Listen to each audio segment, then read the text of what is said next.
Hello. This event is indeed in progress, and I want to honor the people who actually made it out through the snowflakes to come. We will be talking about water, but sometimes when it falls on the just and the unjust, we're trying to find a parking place. Anyway, I'm Reverend Dr. Shelley Palmer, and it's a gift to have you here with us, either live or on Zoom. And I'm thankful for the people who know the technology better than I do. This event this afternoon will go to 6 o'clock, and we'll take a little break before 6, but Audubon is a meeting until 6:30, so we can be a little more leisurely about what we're doing. It is my great pleasure to know that 3 amazing organizations have come together to help celebrate World Water Day, an event that is called Water is Life. The first part of our program, we will look at the sources of water in Wyoming. And the second part, we will look about what does water mean to people. And so we have 2 speakers who made it through the snow and the rain, and I'm grateful to them. But it's primarily the networking of all the organizations that makes this possible. So I would like to ask people to say hello from one of the 3 sponsoring organizations. I'm trying to go by alphabetical order so I don't hurt anyone's feelings, but an organization that helps person the tables and get ready is named Albany County Clean Water Advocates. Would you all say hi from that organization? Whoa. Oh.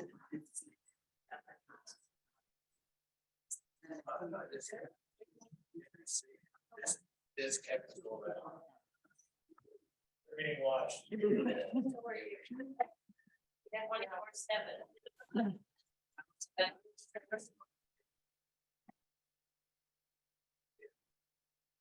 And the second organization that is housed partially in the Berry Center and partially in the House is called WIAC, Wyoming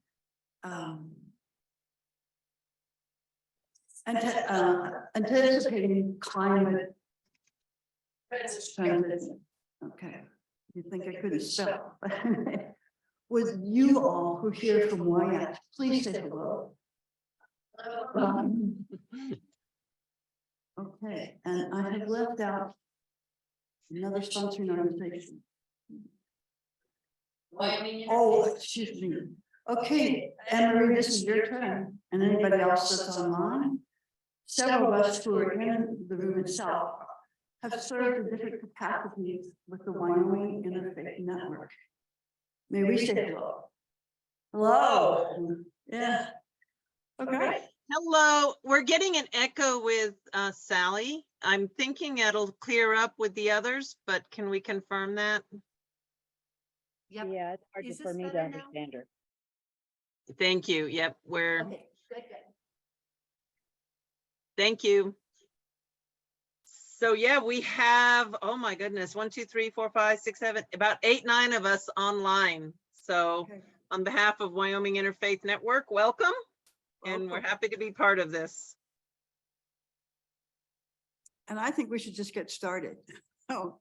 So basically, I want to introduce by just a word or two from a full page biography, the person who's going to speak to us on Wyoming sources of water.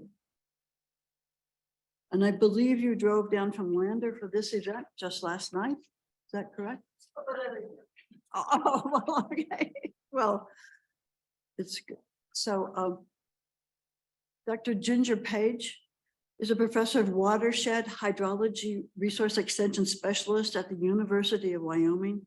She has degrees in political science from Colorado College, soil physics from the University of Massachusetts, and watershed management with a minor in ag and biosystems engineering. She joined UW in 2014, and the list goes on because she's taught in previous other places, but let me read you some of her specialties. Dr. Page has extensive experience in measurement and modeling the rangeland hydraulic processes and working with diverse stakeholder groups in both water quality and quantity to address complex water resource management issues. Ginger's experience includes quantifying returns flow, assessing the ecosystem benefits of return flow, using observational hydrological methods coupled with geophysics technique to partition surface and subsurface hydrological processes. And it goes on. Thank you for being here. And in honor of what you're going to talk about in terms of sources, people online should have received 3 maps. And people in the audience should have 3 maps. Do you all have your maps? Okay, great. We're not going to go over all the details, but WIAC especially is looking at what's happened in 3 great water basins, which is map number 1. The Green River, as it flows down through certain other parts of Wyoming, and then eventually becomes the Colorado River, which used to be called the Grand. And the Snake River that flows out of Jackson Lake until it becomes the Columbia. But the largest segment of Wyoming is the watershed for the Missouri. And you can see on your map all the rivers on the east side of the state that flow into that. So that's a good beginning for us. And Paul, it's all right with you. I will introduce you before your presentation, so people don't forget. All right. Could you help? Ginger? Yes, You may not need any maps. I don't know. I have maps in my presentation. Okay. I think there's.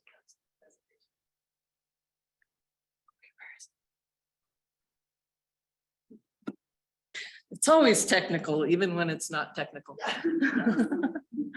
Oh, well, thanks, everybody. And I hope this is not too technical. As you might gather, I spend a lot of time doing technical presentations and technical work.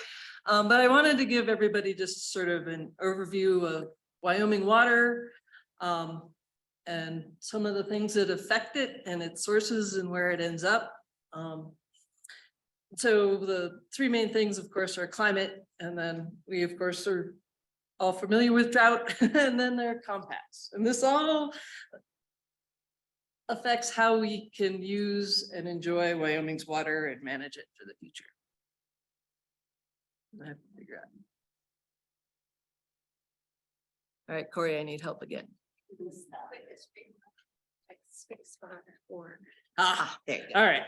So the first thing, if you just look at Western water, in the Western states, 87% of the water is used by farmers. We grow a lot of cows.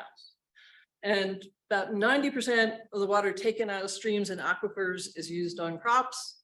And this includes Wyoming. So we use about 85% of our water is used for agriculture. The other thing that influences Western water and Wyoming's water is Western states' changes in population, changes in demand on water. And do I need this? Oh, I was just gonna try to get rid of this whole thing. Oh. There, then people can see it better. Thank you. Yeah. So of course, we're looking from 1940 to 2025, we're going to have increasing demands on our water supplies. So challenges in Wyoming, we have several. So I'm going to talk a little bit about the climate and our water budget and the factors that affect these things, which are the fact that we're a headwater state, our climate, talk about available water resources and their distribution across the state, and then a little bit of an overview about historic droughts, current water projections, and then some of the stuff that keeps us awake at night: water rights, Western water law, compacts and decrees, who gets the water, where, when, and why. So as I mentioned, we are a headwater state. And as Sal pointed out, we have a lot of water in the state that's produced here and goes out. So either to the upper Colorado through the Green and the Little Snake, Snake River Basin into the Pacific Northwest and a little bit into the Great Basin. And then the majority of the rest of the water in our state flows into the upper Missouri River Basin. So we get a lot of water here, but it's not ours. Another important thing is we are definitely a dry climate. So we are the 5th most dry state in the union. So with an average annual precipitation of about 16 inches a year, the national average is about 37 inches. Places like New England get 4 feet of water a year. So we don't have a lot of water that comes in directly to the state. We also have a very, very highly variable climate. And this is looking at, the upper graph is looking at annual average temperature since 1970 through last year, or maybe 2 years ago. And it just shows how variable our temperature is. And this really impacts our water and our timing of water and where it is, how long the snowpack remains. The other thing that's important to note, even though we're looking at sort of an average trend, if you look at the average temperature from 1970 to about 2018 in that graph, you can see that there is actually now an upward trend in the average moving forward. So we are warming, though we're still highly variable, we are warming. Average annual precipitation in inches over this period, also highly variable. So these 2 gray bars, those indicate sort of one standard deviation. And so anytime you get out of there, you're going to the extremes in terms of water, either not too much, but too much at the wrong time maybe, and then too little.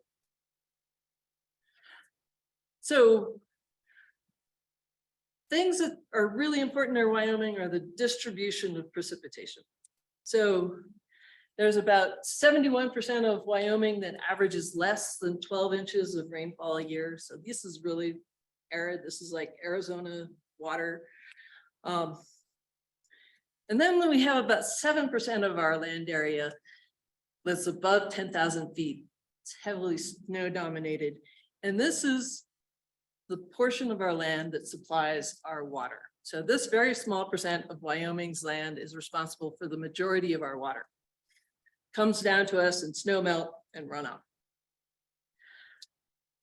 These are a lot of big numbers, but we generate a lot of water in the state. So we have about 17 million acre feet of total annual flow that is produced within the state under sort of normal conditions.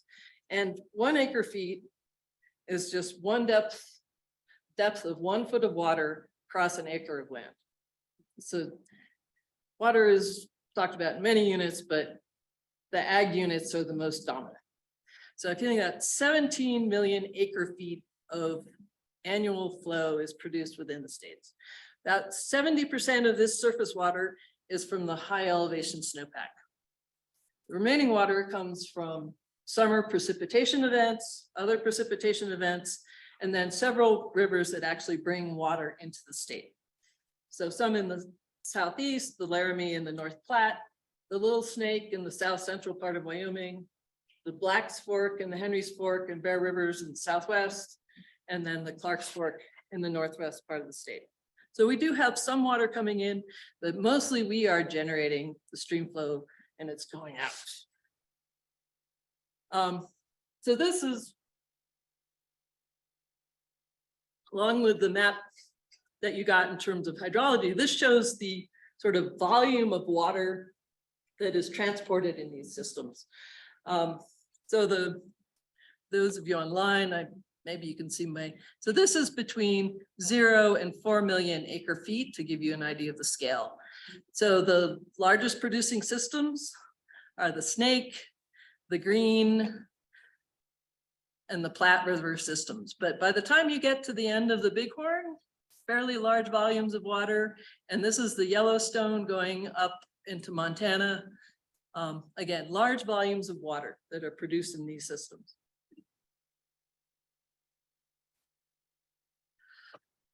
So what do we do with this? We use about 3.3 million acre feet of water a year, primarily for ag. So ag by far is our dominant water use in terms of surface water. Also goes to municipal and domestic use, industry, and then we also account for evaporation from our reservoirs. And then about 13.7 million acre feet leave the state. We also have groundwater. It's found actually in every basin in the state, different volumes of it. We have approximately 10 million acre feet in these aquifers, and about 3 billion acre feet in bedrock aquifers. So alluvial aquifers are usually easier to access. Annual average recharge, quantity of water that is entering these aquifers is estimated, it depends on snowpack, but it's between 1 and 4 million acre feet a year. And most of this recharge is from the snowpack. Sometimes there's hydrologic connections between streams and groundwater in the lower parts of the basin, but most of this is happening right at the edge of our mountains and in the mountain front.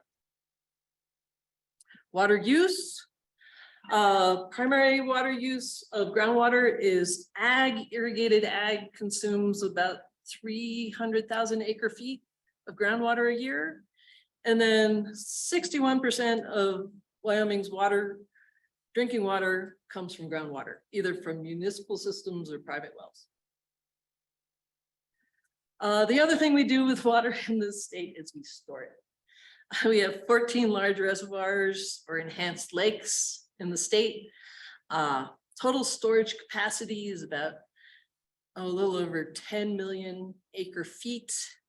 The North Platte, not too far from us, is the most dammed river in the state.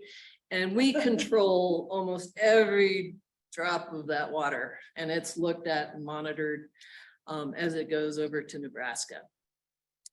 So this is a picture of Bull Lake Reservoir up on the Wind River. And then we have another infamous, now infamous reservoir, which is Flaming Gorge. This is the base of the Green River Basin in Wyoming. It stores a little over, well, 3.7 million acre feet of storage. And we're hearing a lot about Flaming Gorge right now because it's one of the system reservoirs in the upper Colorado River Basin. And so this is one of the reservoirs that's used to control the amount of water that goes out of Wyoming and the upper basin states and is delivered to the lower basin states. So listening to the news recently, they were talking about who's releasing what from Flaming Gorge and when and why and how. It's because this is a system reservoir that's monitored by the upper division states and the Bureau of Rec. Drought. You can't talk about Wyoming water without talking about drought. So drought is very known to us in Wyoming. In terms of this graph, this is showing percentage of Wyoming that's in a drought category by week, starting in 2000, and this is until December of 2022. And for those of us that were here in the 2000s, we recognize this. It was very droughty, and we had periods with parts of our state in significant drought for long periods of time. It had some reprieve, and then again, recently we've been experiencing some extreme drought, but not the whole part of the state. So this is the important part about drought. It's variable in space and time. And so what one part of the state might be experiencing is not necessarily what the other part of the state might be experiencing. So this is a really nice map showing the distribution of extreme drought in 2007, sort of in the midst of that historic drought period. And you will notice that, the majority of our state was in extreme drought. And then you had the Powder River Basin that was really happy as a clam. They had tons and tons of water. So, and this is the nature of drought in this state. And if we look at the drought monitor from last week, you'll see that in general, we are fairly good. There's this little portion of the state down in the North Platte that's under extreme drought. But in general, it's really nice to see most of the state in no color. For drought maps, no color is good. Current projections for 2023 are looking really great. So this is actually how we do our projections in terms of what water might be available. We look at snow depth up in our mountains, and we look at snow depth and we turn it into snow water equivalent, or the depth of water that's available in the snowpack.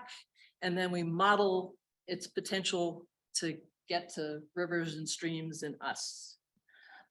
So you can notice that almost all of the basins are either above average or really close to average in terms of snow water equivalent, except for the South Platte. So this information comes from SNOTEL, or snow monitoring sites in the high elevations across the state. Anybody can go on and access these data and see what the snow water is looking like. And you'll notice that these are all in the mountains, but we can zoom in and we can take a look at two of the profiles that come off of these sites.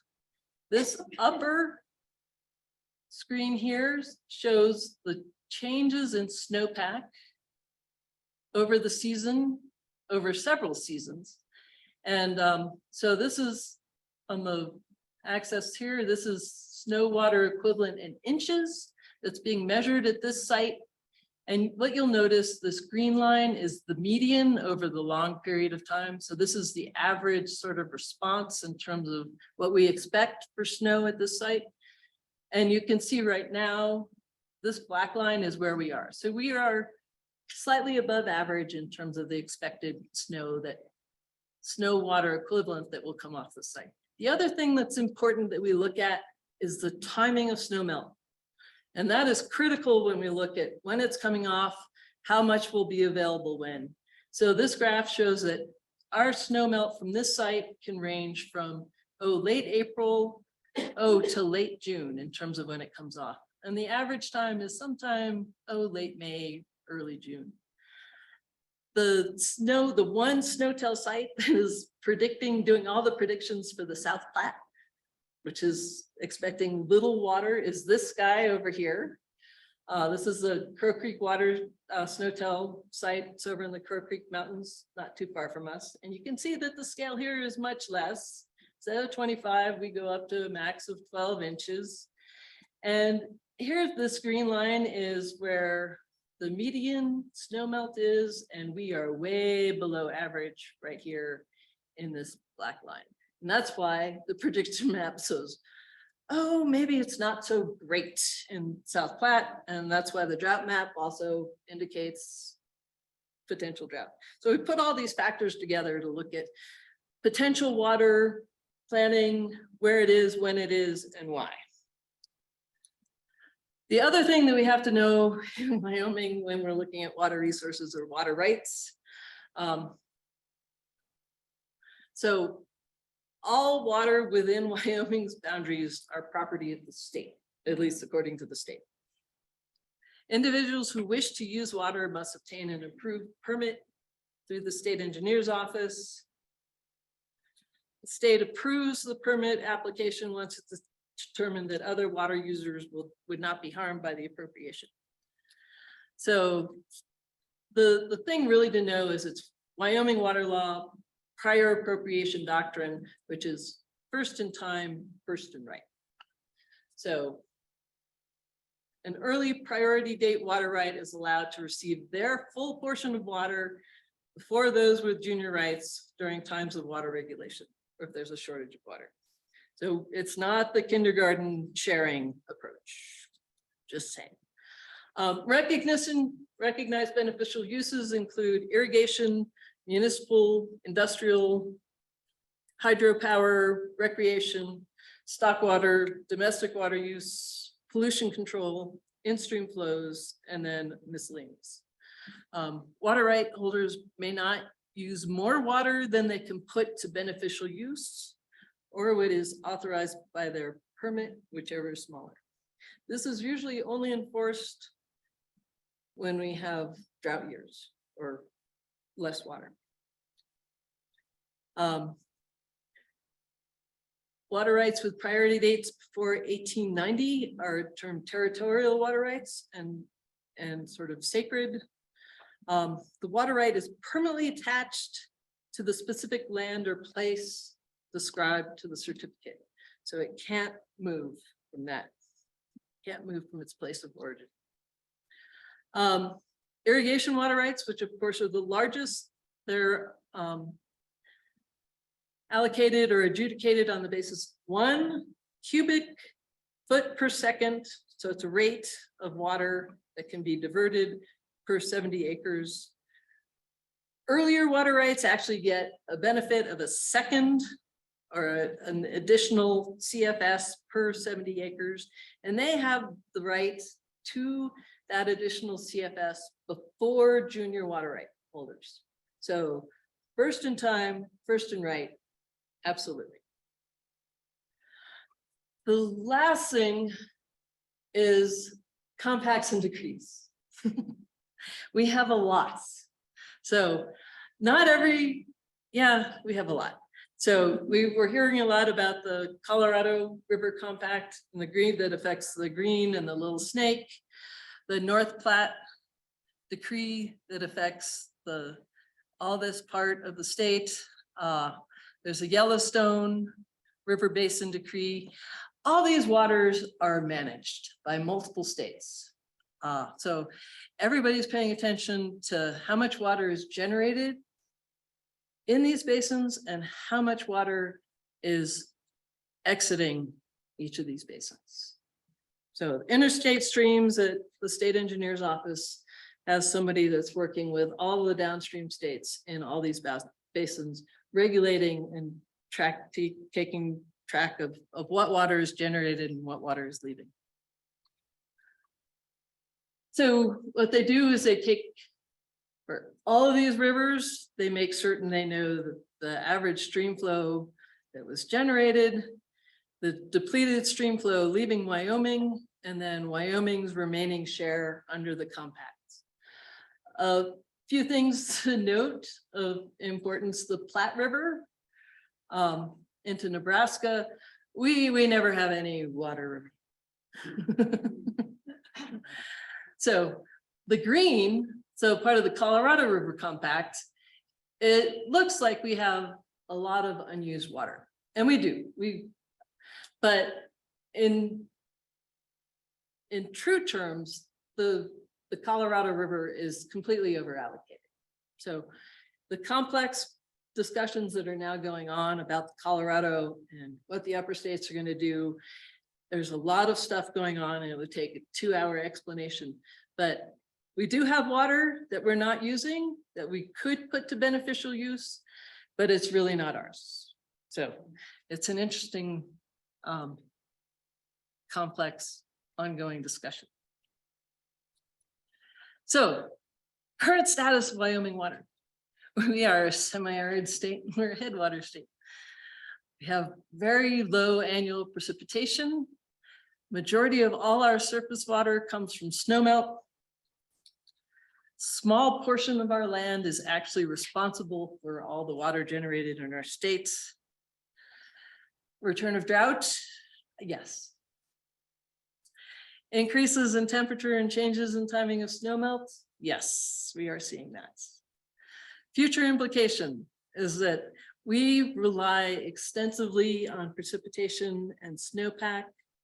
So a lot of folks right now are looking at the influence of warming on our water resources.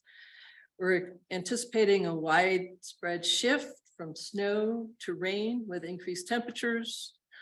So this transition is to affect probably 25% of our annual precipitation in Wyoming. There's tons of additional information. And so thank you. Thank you.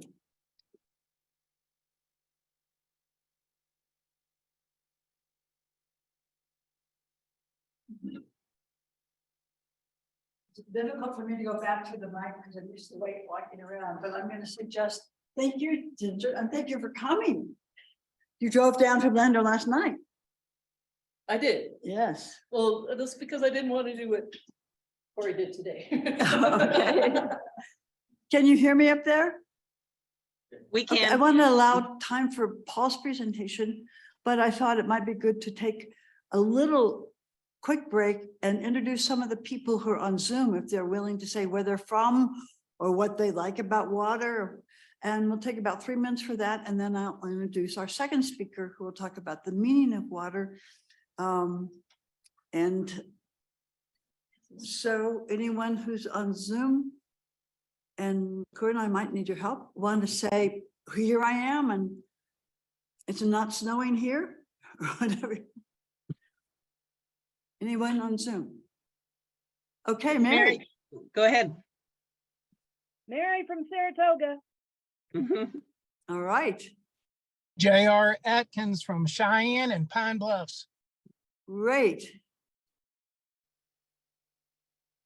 And I'm from Beulah, Anne Marie. There's a few Welcome. others on here. Warren Murphy from Cody. Welcome, welcome, Warren. Roland Abernathy from Laramie. Thank you for Hi, being on. Mm-hmm. Catherine, you want to? Yeah, hi everyone. I'm Catherine and I'm in Sheridan, in the lucky Powder River Basin where we get so much water. Okay. We're all moving over to you. Did we miss anybody? Um, Barbara Ed? Maxwell from Laramie, and thank you for a wonderful presentation. Yes. Very, very useful. Yeah, very much so. Yeah, I agree, Barbara. yeah. And I'm hoping, Ginger, that there's ways that we could easily access your maps. Yeah. Yes. If she's willing to send me the slide pack, I can send it out to everyone. Okay, wow, okay. Terrific. And Ed, would you like to introduce yourself, where you're from? Oh, we can't hear you though, unfortunately. I'm not sure what's going on. Okay, So Ed is with us from somewhere in Wyoming.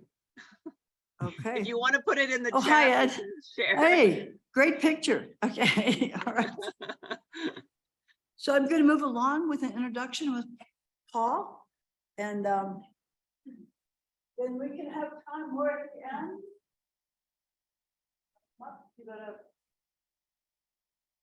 Come on. Well, you're next. You are next. Can everybody hear me?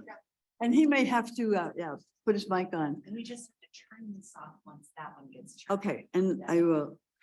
All right, thank you. Can everybody hear me? Yes.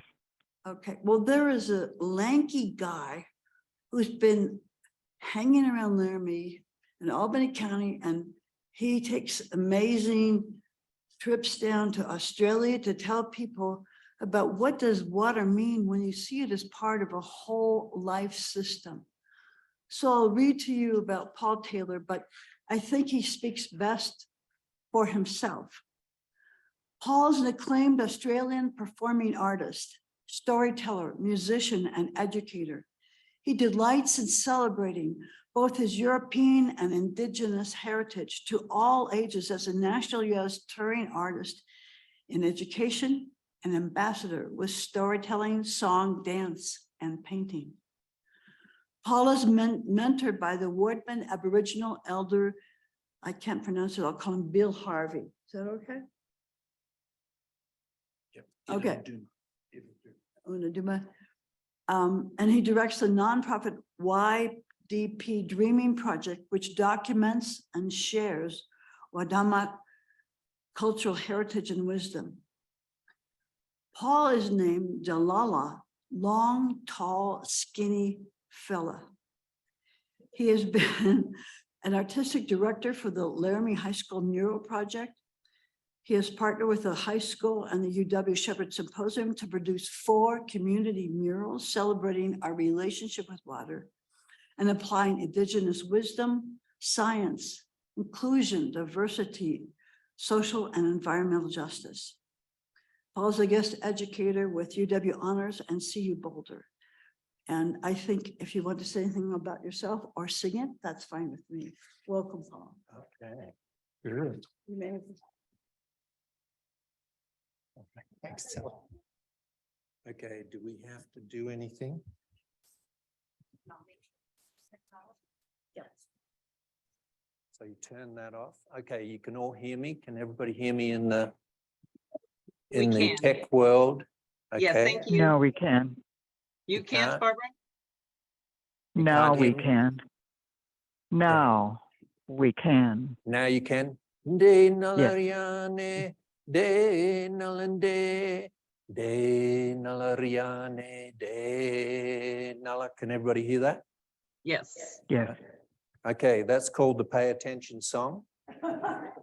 And in the Aboriginal tradition, I'm going to, that's a big task, is the meaning of water. So what I can share with you on that is the oldest living culture in the world, which is still practicing and is not dying out. The ceremonies have changed, but they are still being practiced and adapted as the world is in change. The elders are saying that we're getting ready for an awakening, and the spirituals are going to return. And they say they're telling Australians right now, if you're not ready for it, get out of the way. Okay. And so the world is in a shift. And this is the oldest living culture in the world, and it's indigenous wisdom, which is not going away.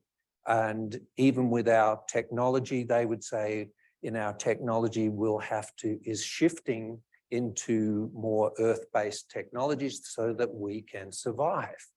They survived for 50,000 years, and it was all centered around water. So I'm going to introduce my teacher, my mentor. So I go, yeah, I'll go to my tech here, because technology is really important. Yeah, this one. Yeah.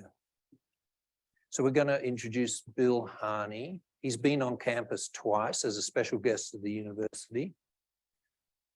And I came to this country. Okay. Let's see. Let's get a picture of him. There he is there. Can you see that? Yeah, that would be good.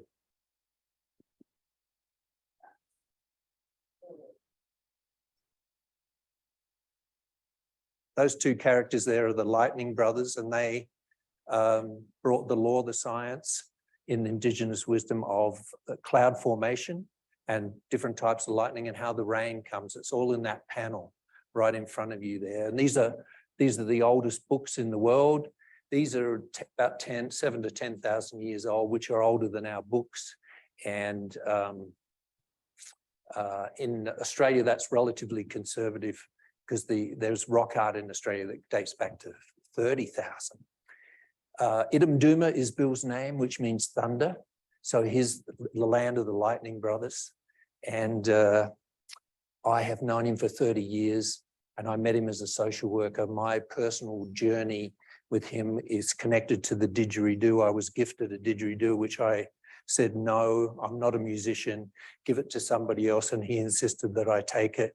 I ended up in my travels in America, and the didgeridoo was my gateway to this country. It opened up doors. And in the creation story, the didgeridoo is the trumpet of the rainbow serpent who brought water to the world. Okay. So as I was going around, I was spending a month with Bill and learning. and representing the culture, whether I liked it or not. I was an ambassador for the culture, just carrying that didgeridoo, which led me into communities. And of course, I would always ask, where does your water come from? When you turn on that tap, where does that water come from? And under his guidance, I have produced about 80 different murals. If you go to my website, you can see in different communities throughout the country where we celebrate the water and we celebrate the land of that culture. Now the underpinning, what I want to do is share with you the underpinning of all this. So we're going to go, and this is a website that's it's got 50 teaching videos and it's open. Bill's been sharing a lot of this knowledge for many years and we've been recording it. And these are down the bottom here, you've got 10 teaching chapters, which is the basis of my honors course. So we'll go to language here. And we'll see the amazing diversity in Australia. And Bill is up in this region here, the Waterman people, and with his permission, I can share the culture. And right across the country, there was this, what they call the Dreaming. The Dreaming was a spiritual, legal, constitutional system that operated for 50,000 years, and it promoted peace, and water was a foundation of it. The land was the foundation and the water together. The spiritual teaching of the legal system is a concept called caring for country. You care for your land first. That's your primary business in the Aboriginal teaching. You care for your land, which is your mother, and that's how you can feed your children. But all your relationships, if you have a caring relationship with your landscape, then all your other relationships follow. And they would Bill looks at the world right now, people are fighting all over the place. There's conflict because we don't have a caring relationship with our landscape. It makes sense, and particularly, and water is so much tied in with that, the conflicts. They had mechanisms right across the country that dealt with sharing the water, and it was in their legal system, and it comes from a spiritual underpinning called the Dreaming. In the dream time, they had these song lines that went right through the country, and I'll show this here. Actually, I can do it this way too. So you had what we've recorded, our scientists are now recording, our anthros and archaeologists are recording these song lines that moved right through the country, and it linked all these different groups together in song. So the arts were so important. It was rituals. And right on the boundaries, they did ceremony, they sat down, and they then promoted the sharing of peace. And I've got a video on that. But I'm going to share with you just a little bit of the creation story, because it was all done in storytelling. Can everybody see me? This is a song for the rivers. Jerry-mad, bama, bama, bama, ba. Jerry-mad, bama, bama, bama, ba. Jerry, oh, beria, yo, beria. Jerry, oh, beria, yo, beria. Jerry-mad, bama, bama, bama, ba. Jerry-mad, bama, ba, bama, ba. Jerry-mad, bama, bama, bama, ba.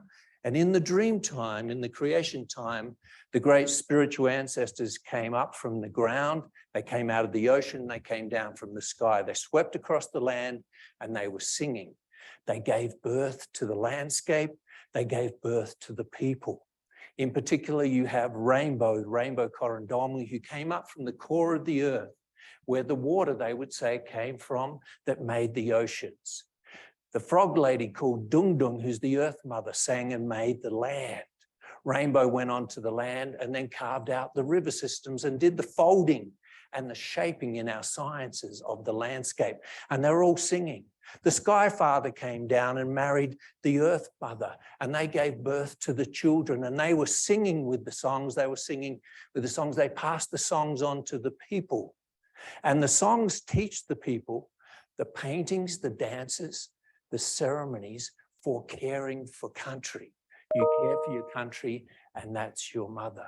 And this was passed on and still is practiced in Australia still to this day.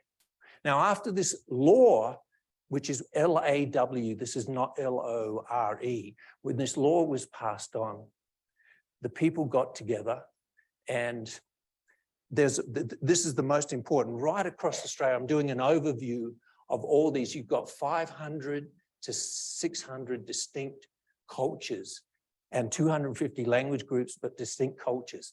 They all practice the dreaming, which is incredible. And this is the basis of their survival. The major point in all their creation stories was when the spirituals then changed into the natural world. Some people changed into kangaroos. Some people became the emus. Some people jumped into the billabongs to become the fishes and the crocodiles. Some people became rooted in the ground to become the beautiful eucalyptus trees. Some people became the insects. Some people who were all painted up, the spirituals were all painted up, they jumped into the rock to become the magnificent rock art. And they're still teaching the kids still to this day about caring for country. Some people change into the present day people, and the present day people, which is us, our job is to look after all our relatives, as my Lakota friends would say, in the natural world, because we all come from the same beginning. When everything changed, and Bill says when it came to still, when spirit changed into matter, or in our sciences, when energy became matter, right? When that all happened, the shadows of the people all went up into the stars to become the constellations. And the major ancestors, there was Dung Dung, the Earth Mother, Nadi, the Sky Father, and Rainbow, the rainbow serpent, the rainbow snake. They all went up into the dark spaces in the Milky Way, where our science is focused on now. And they're up there looking. They're looking down to see how we're caring for country, how we're carrying out the law. And if we're not carrying out the law, they say, pay attention. There's the flood, there's the volcanic eruption, there's the earthquake. These are all signals for us to pay attention, because the balance is off between the Sky Father and the Earth Mother. And this is the law. And if we go to our molecular biology, I went into a molecular biology and told class of Grant Bowman. Do you know Grant? He's my next door neighbor. And anyway, he invited me in and I told the creation story. And then we now know that our molecular structure is the same as the plant, the bird, the animal, the insect. That's the creation story. This is wisdom they've known for 50,000 years. And we also go to our sciences of the creation of the universe with the Big Bang, where energy creates the stars, which then creates the stardust, which then creates us, and everything's made from stardust. So you can see the connections with everything. So if you have this inclusive, if you've got your relatives everywhere, this is how you teach caring. How do we teach our kids to care for the land? And it was done in the Aboriginal way. It was in the rituals, which is using all the arts, right? Because that's how you open the heart and you open the mind, so you remember. So the major educational system was the ceremonies, and the ceremonies were so serious. This, for the Aboriginal people, was called business. Now, how do I get back? Because I've got that thing up the top. So I want to just go back to that website. Where do I go? No, I've lost it. I think you can click on the tab, no? Oh, there it is. Well, let's go back to that one. We'll go back. And I just want to, because we've got this thing up the top here. Can we get rid of that? Oh, there we go. Yeah, there we go. Oh, there you go. Right. Yeah, I think so. Okay, there we go. So then this incredible system, let's show you another one. It's all done in the art. This is where the arts can explain this thing. Okay. So the dots represent the raindrops on the land. This is the regeneration of the land. You take from the land, but you've got to give back. And you give back in the ceremony, and in the ceremony you got the education. That's how the teaching happens. And so you can imagine this is the land. This was all sung, those circles of the sacred sites. There's a song that is done. This is the book that's passed on through song. And they're all like chants that might be hundreds of verses long. And the whole land has a verse to it. Now you can see the red lines might represent the different boundaries. Okay, and there's a song there. So you don't need to put up a fence because you've got a song that helps the kids to remember, and you respect the boundaries of your neighbors. You just don't walk over, and you don't steal their water either, right? Now on the boundaries where the sacred site, you can see the rivers going through, and sometimes they have to share that water. Where the circles are, they come together for their ceremonies. Now, if there's a conflict with water, they sit down and they work it out. You put your bum in the ground, which is the mother, and you sit down and you work it out. And as a social worker in the 80s, I would go out where the decisions might take 2 or 3 days, and we just have to wait for the decision making. Now, there's no up and down vote, right? Democracy, the democratic process doesn't work. It's consensus, right? There has to be a good feeling in the group, and everybody has to agree. And if they can't agree, they don't make a decision, because the most important thing is that you have a good feeling amongst everybody, and that promotes the survival for the long term. Because as we've noticed at our county commission and our city council, when you have an up and down vote, the opposition then work really hard to undermine that vote for the next 3 or 4 years until there's the next election. This is our system. So they would sit down and they would figure it out. Now, they would not do the ceremony then, the singing, the dancing, the painting. They dance together, and they also sit down and they're eating together. Now, food is sacred in that way of being. So you're sweating as this goes on for like a month. Bill said the ceremonies in the old days, because you're singing the soils, you're singing the plants, the birds, the animals, you're singing everything from the creation time into regeneration. Regenerating all your food sources. And it's all in these paintings, okay? So you can just see that's how it's passed on. So you've got this, oh, where is it gone? Okay,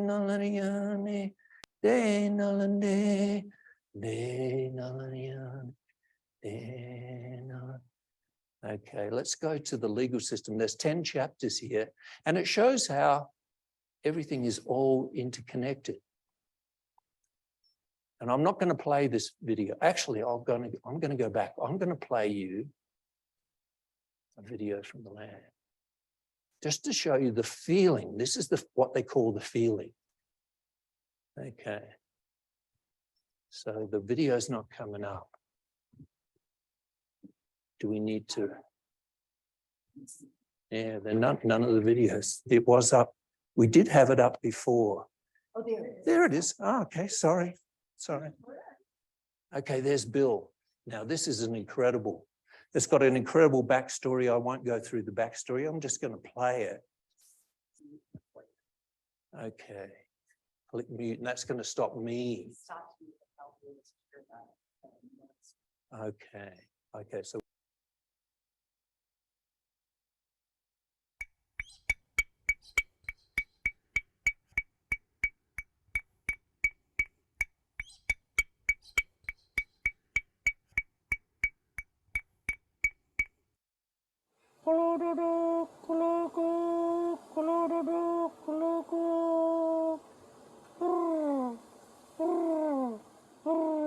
little peaceful dub, and he went over there, dug a hole, because there's no water around this country, in a place called Golorokja, way out in the Never Never. Then the open plain, there's hardly any trees all around it. They was dancing around this little rock hole where they was digging. They was singing about this water. Then they go away singing, and they come back again and look, still no water. They go on ahead again singing. They went on ahead singing and singing, and then they went away. Then come back, they can see that the earth's getting damp. And they continue singing. Anyway, next they saw the water come up. When the water come up, they were happy. They drank that water, and then they gave it to all others. This is a rock pool of water, way out in the open plain, in the black soil plain over here, way up. And all the rocks, all sitting around round like this, that's the part of all the diamond dub, peaceful dub, cockatoo and all them, all standing there. when they change from bird, they shadow, become a rock now. And then that's where all these little groups of rock, all the way around this big rock hole. They said, oh, well, all right, we'll call for everybody to come here to do the ceremony, nah? They said. Anyway, they started to singing there. Dalamandala la branjana, dalamandala la branjana, dalamandala la branjana, dalamandala la branjana, dalamandala la branjana, bramandala dablan. Dalamandala la branjana, dalamandala la branjana, dalamandala la branjana, dalamandala la branjana, dalamandala la branjana, dalamandala la branjana, dalam. While I was singing that, they were standing around in this rock hole that made it, the water to come up. Morondondolo, ya jajala, ya jajala, morondondolo, ya jajala, ya jajala, morondondolo, ya jajala, morondondolo, ya jajala, ya. The morondondolo mean that the old way, like where they remove all the earth. And after they drank water, and the yat mean that they all moved away, né? And they left all the marking and tracking there, and that's what all those little pointy rocks like these. Very interesting, lots of rock holes standing around like that. Just like if somebody built a little yard, you know? Just like that, those rocks, little eye rocks all the way, and this big rock pool in there. Morondondolo, ya jajala, ya jajala. Morondondolo, ya jajala, ya jajala, morondondolo, ya jajala, morondondolo. One now changing, become a bird, and they go.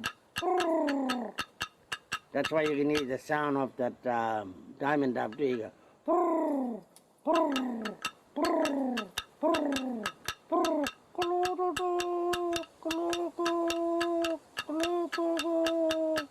They're changing all the different tunes.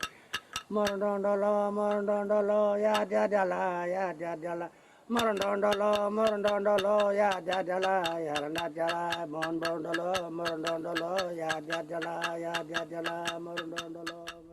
I was a kid who was running around here in this part of the country because I'm a waterman. This is my mother dreaming country here. This one is called Colorokcha. Colorokcha is all a diamond dub dreaming and peaceful dub dreaming. That's why you can hear that sound of the diamond dub still today. We are Nanyang and Bulma. That means water coming up, not rising. And everybody come down, have a look, they were happy. This all rocks, everywhere you see that part is all diamond dub. We're sitting around in a group all around in here. And they were happy. So the male was down that side up top. And all the female were down here. They're the one that made it happen to this water hole. This is the real dreaming sacred side. For women, ceremony place, my mother country.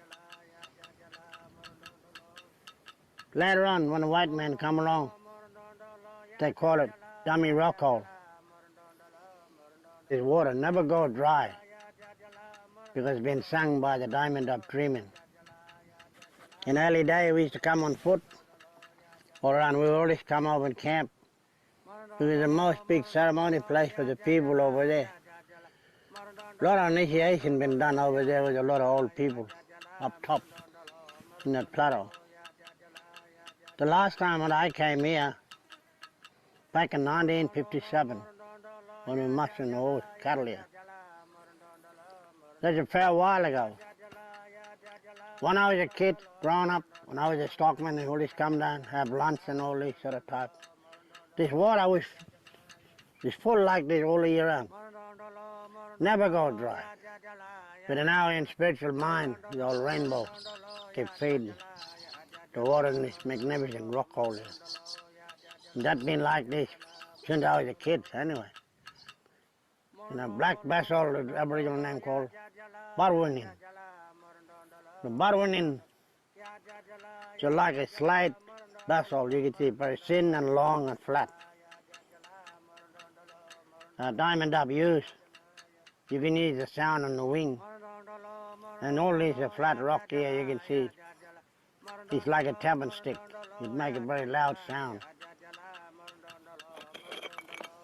I get this little sample, and I get this another one here. Oh, this one maybe. You can hear that. See, that's a real sound. That's a real bell sound. And that's a very interesting little basalt called Barwinin. I put it back for my mom because this is his dreaming. When I picked it up and I put this one back, he's belonged here. We can't let anybody take anything away. And this is all my mother, all my sisters and all that. They're all in here. That's why I come over Bishop. My mother dreaming here in this rock hole.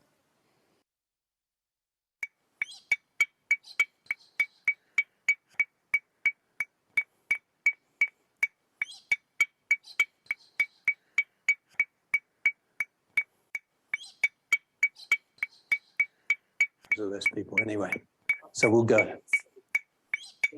So we can. Yeah, how do we stop that? Where is it? Here? Is that it?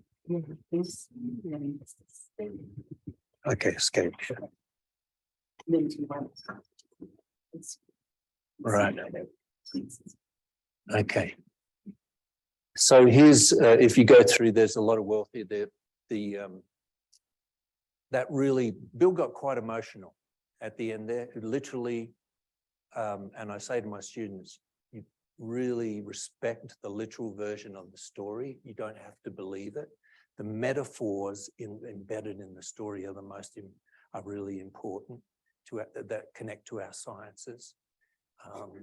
But that feeling, he literally was saying, my sister, my mother's here in the rocks here. So you don't go, he has a metaphor for white culture. He called it white fellas, black fellas, is the bulldozer. And the other sign language metaphor for our culture is this in the sign language. That means white man's coming because he grabs everything. It says a lot about us, you know. Anyway, songlines and peace. So I was talking about the songlines and peace. I'm not going to play that one. That's another where Bill talks about how the sharing of the land and the water is all instrumental, how the river is shared, and it all goes back to that relationship system. So we're going to go to the law chapter here. Okay, all right. How much time do I have?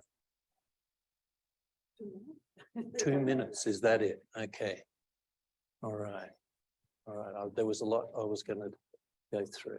Anyway, I wanted to talk about Aqua a little bit, but we won't get time to do that. So I'll do 2 minutes here. This one, where is it? There should be a video here. I think they must be loading. Are they loading? Yeah, there's that one, but there should be one in here.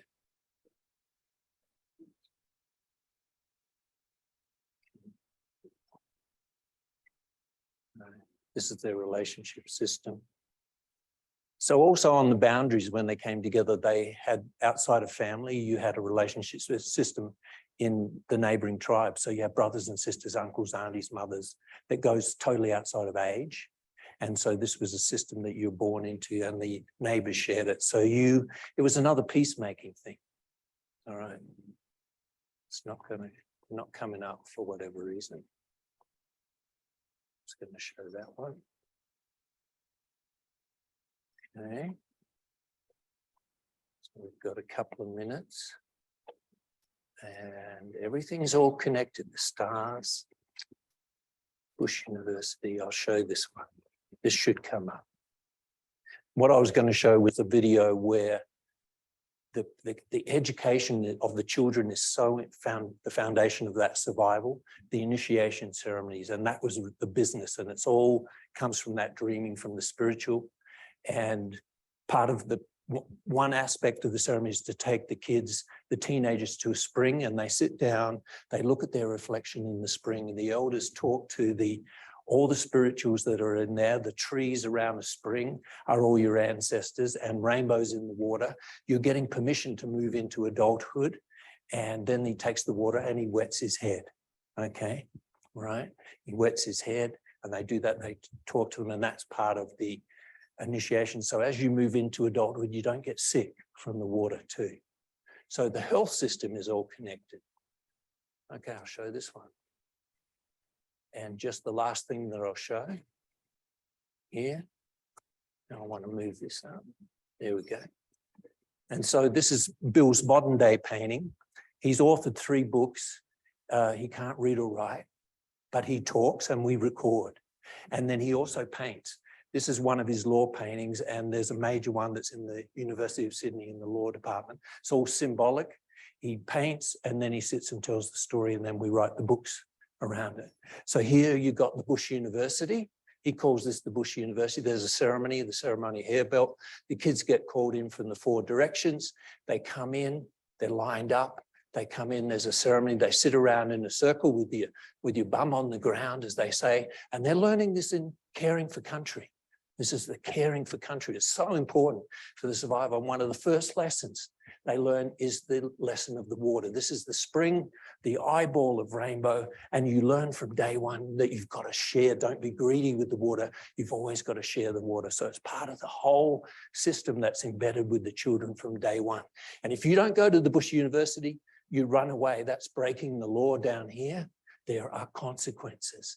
Everybody has to go through the education system. And when I do this with the little kids in the school, the teachers go, "That's really good, Paul." They love it. Anyway, I'm going to finish there because my time is up, but thanks for listening. And I just want to leave you with a feeling of this incredibly sophisticated. This is just a snapshot. But if you want to go more, Bill just is incredible in the fact that he shares this knowledge, and because Aboriginal people are generally very secretive about this. The ceremonies on his land have stopped. So legally in his system, he's able to share it. And his kids still go through initiations on the neighbor's land.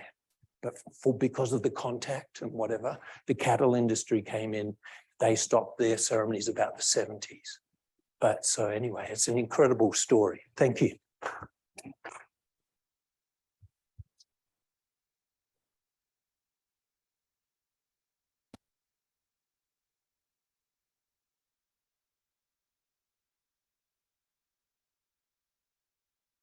We have one question online. We And can't- yeah. then we will, I think the Zoom will end at 6, right, Anne Marie? Well, when we end it, it can go on. But we have one question online. Okay, Oh. and do you want to come back, Paul? It's a question for Paul? Catherine, did you have a? Can I say one thing? I know that the Audubon is using this at 6, so we. do No, it's not- 6:30. Oh, is it 6:30, 6:30? yeah, so it's good. Okay. But anyway, our attempt is to try to get to know each other a little bit better. So after Paul sings again, well, it's a deeper level. Then we will divide up, and Marie, you're in charge of what happens on Zoom, and those of us here will divide into 2 groups to talk about the meaning of water. Okay, there was a question, I think. Yeah. Sorry, no question. I was doing the applause emoji on the Okay, Zoom. sorry. But thanks so much for your great presentation, Paul. Thank you. Thank you, Catherine. Yes, thank you. Okay. So we will go ahead and go into breakout rooms for Okay. 10 minutes, and then we'll come back together and finish out. Okay. Yep. And where we are all leading is, one is you have been an incredible group listening to both the science of water and what does it mean to us as human beings. And there's ways that many of us understand the importance of water and the meaning, either because of some spiritual ceremony that we've gone through, but sometimes we just wake up and say, water doesn't just come from this tap in my bathroom. It is, if you look, a lot of the origin stories, they begin and comment on water. So, Anne Marie, do you want to try to break us up into breakout groups? For the online folks, I will. Right, Sure. okay, all right, And we will talk about our own stories with water. okay. And then we'll come back in about 10 minutes max, okay? Yes. Okay, our group had a great conversation and we hope to get to know each other better. For those of us who are in Laramie, and I don't know if you could do the same thing online, and Marie, but there's so much food left at the reception that we can just go out and drink blueberry apple tea and eat chocolate. It depends on people want to say. So that's why I would invite the people who are in person to do. But what we wanted to do was to be sure that we all know about the next step, which will be introduced in a minute by Anne Marie. But, oh, was that a question? Oh, okay, that's no. But one of the things that we decided who planning on this was to talk about what's really real to us to begin with. And I thank you both who gave presentations. And we're not going to deal with how do you protect water, which is really deep in all our hearts, until April 26th. There are many things happening in between, and those of us who are online or whatever could share the words about other things related to water. But Anne Marie, will you close us by saying, how do we protect water? You're muted. I am muted. It's a big question. But let me just share, I put it on the chat online. The UN is celebrating or recognizing World Water Day today, tomorrow, and Friday. So there is a link through waterspirit.org for an event that's happening tomorrow. And it's talking about the impacts of extractives on water and the environment, protection and accountability through a human rights framework. Thought it might be interesting to a few people, but if you go to waterspirit.org and their events calendar, you can find the registration link for that. And then let me see if I can share our flyer, and this will come out by email as well. We're going to do a part 2 of this event. That's on April 26th. It'll be in the evening. Online event. You can register through the online link. You do have to register for this one separately.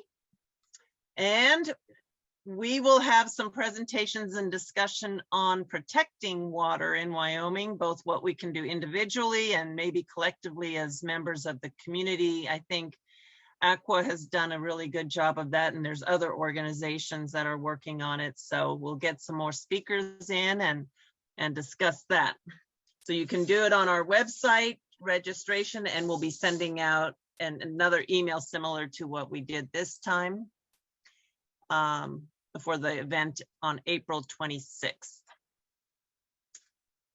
And I think that's all I have from this side of things. Sal, do you have anything else?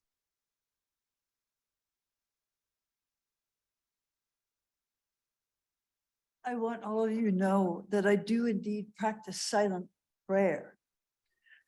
Not as long as Ron does, but when someone says anything else.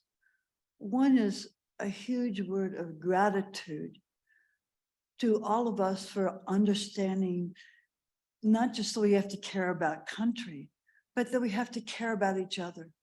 So part of what we're doing isn't just learning about water and figuring out ways that we can do it better and ways to always remember that water doesn't just come out of the tap, but deeply and honestly connecting with each other.